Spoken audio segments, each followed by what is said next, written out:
What's up guys, ازيكم? Welcome to another Mark Hachem video. Today we're going for the amazing Masr, Egypt. Let's jump right in. So, the Arab Republic of Egypt, or Gumhuriyah to Masr Al-Arabiya. Gumhuriyah because they use the G or the hard G in the Egyptian dialect. It's a transcontinental country located in the northeastern corner of Africa with a population of over 100 million people as of 2020. Ya waili ya Masr, da' al-khashab.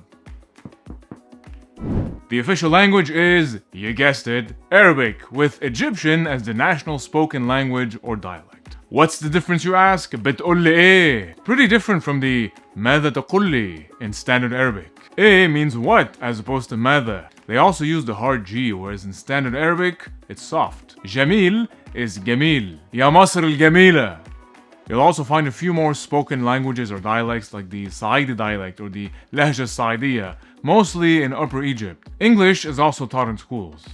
The climate of Egypt is mostly arid except for the Mediterranean coast and the mountainous region of the Sinai, which gets some snow. Now the dominant official religion is Islam, Sunni Islam to be specific, with a large minority of Coptic Christians. The capital is Cairo or Al-Qahira, the mega city, the largest city in the Middle East, and one of the biggest in the world. The heart of the city alone is about 9 million people, and the metropolitan area is over 30 million people. There you'll find the famous Giza pyramid complex and the ancient city of Memphis. The historic Cairo is named a World Heritage Site, where you can find the citadel of Cairo, hundreds of historic architectures, mosques and their minarets, and tombs. Cairo also has the second oldest higher learning institution, Al-Azhar University, linked to the Azhar Mosque, and is the administrative center of the Arab League with its 22 members, and I'll be covering all of them. In Cairo is also the Cairo Metro, the Metro Anfaq al-Qahira, which is a rapid transit system and the first in the Arab world to be built. Okay, onto some history. The name Egypt comes from Aegyptos in Greek, which is their pronunciation of the ancient Egyptian name Hekuptah, if I pronounce that correctly, which is the mansion of the spirit of Ptah, or Ptah. Ptah was the ancient mythological deity and the patron of crafts and metalwork.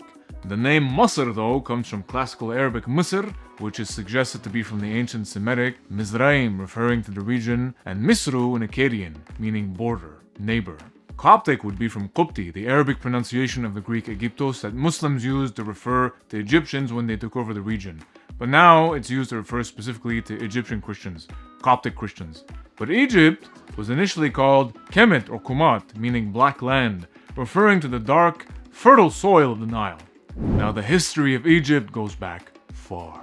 As usual, with prehistoric presence going back hundreds of thousands of years, indicating a nomadic lifestyle before most people settled around the Nile River, leading to the rise of the pre-dynastic cultures of the Badarian and the Naqada about 8,000 years ago. By about 3150 BC, Egypt was unified as a kingdom under the pharaoh King Menes or Menej as the first dynasty. The Nile River is the major reason for the rich and long history of Egypt, and Nil in Arabic, or Iteru in ancient Egyptian. The longest river in Africa and possibly the world, flowing for over 6,600 kilometers, providing a source of irrigation for thousands of years, perfect for agriculture as well as transportation and trade. And so Egypt survived for many dynasties spanning for about 3,000 years.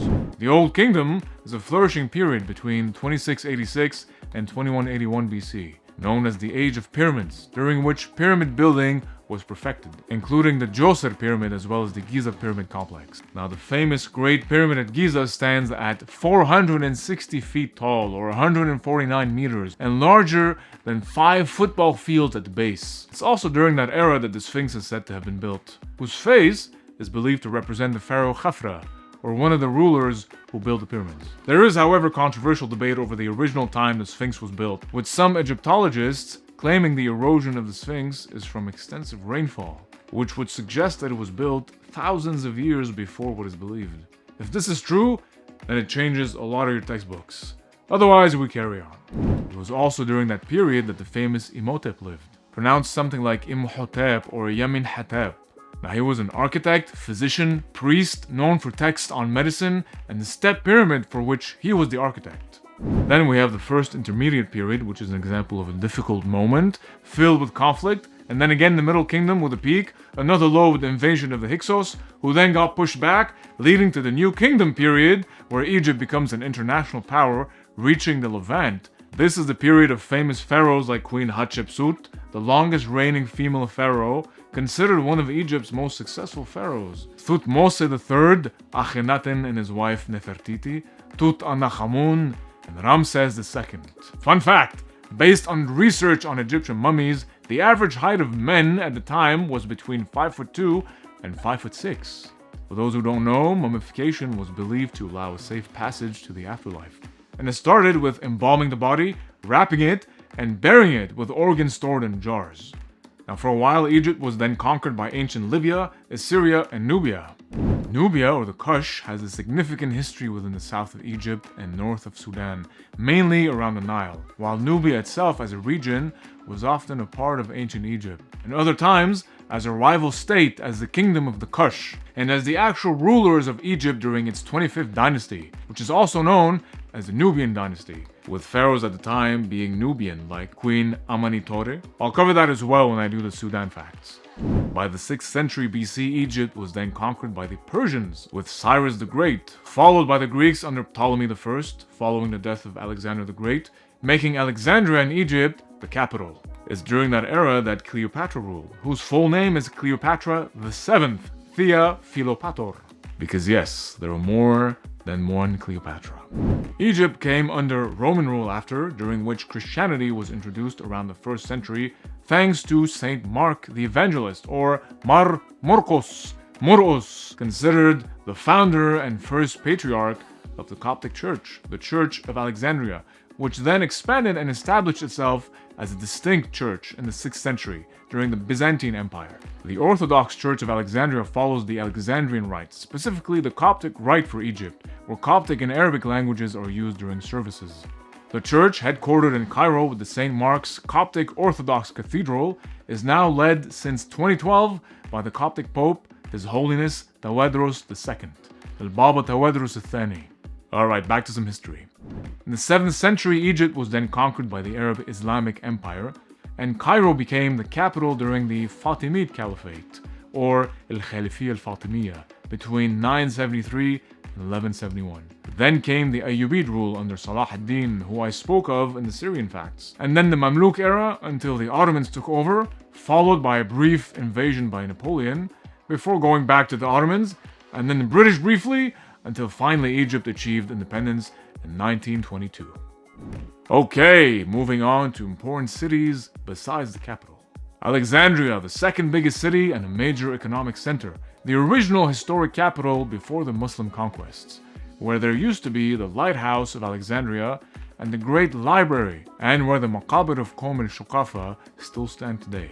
You'll also find the Qal'at al-Qutbiyya, the 15th century fortress. Giza, of course, where you'll find the Giza Plateau.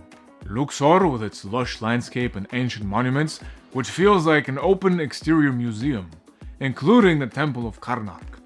Shubr al-Khayma, where you can see the Muhammad Ali Palace, where Ottoman Governor Muhammad Ali Pasha resided. Sharm el Sheikh, which is a great location if you enjoy the beach. Aswan, in the south of Egypt, on the east bank of the Nile. It's part of the UNESCO Creative Cities Network thanks to its remarkable heritage in crafts and folk arts. Okay, on to some important sites I didn't mention. The Abu Simbel temples, two huge temples also known as Nubian monuments. Abu Mina in Alexandria, which are remains of a town and Christian holy city. St. Catherine Monastery, standing at the foot of Mount Horeb, where according to the Old Testament, Moses received the tablets of the law. The location is known by Muslims as Jebel Musa and is sacred to all three religions of Christianity, Islam, and Judaism. Now, this monastery was built in the 6th century and is the oldest Christian monastery still in use for its initial function. Wadi Al-Hitan, the Valley of the Whales, which contains important fossil remains of the earliest and now extinct suborder of whales, Archaeoceti. Al-Azhar Park, one of the world's greatest public parks or gardens in the world. Okay, moving on to some culture and notable people. Egypt has basically been the Hollywood of the Middle East, bringing some very influential artists to the world. In music, you have Sayyid Darwish, hailed as the father of the new Egyptian music and the hero of the Renaissance of Arab music.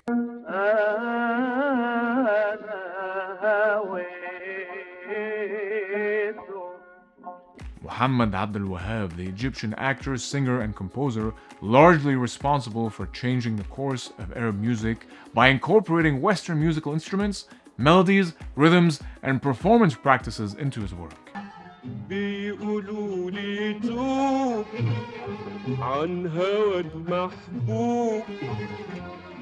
And of course, the great Kulthum, the Star of the East, one of the most famous Arab singers and personalities of the 20th century. Her unique and unmatched voice made her a star for decades, and she remained one of the best-selling singers even decades after her death. Abd al-Halim Hafiz is another legend known as Al-Andalib al-Asmar, who also starred in many films.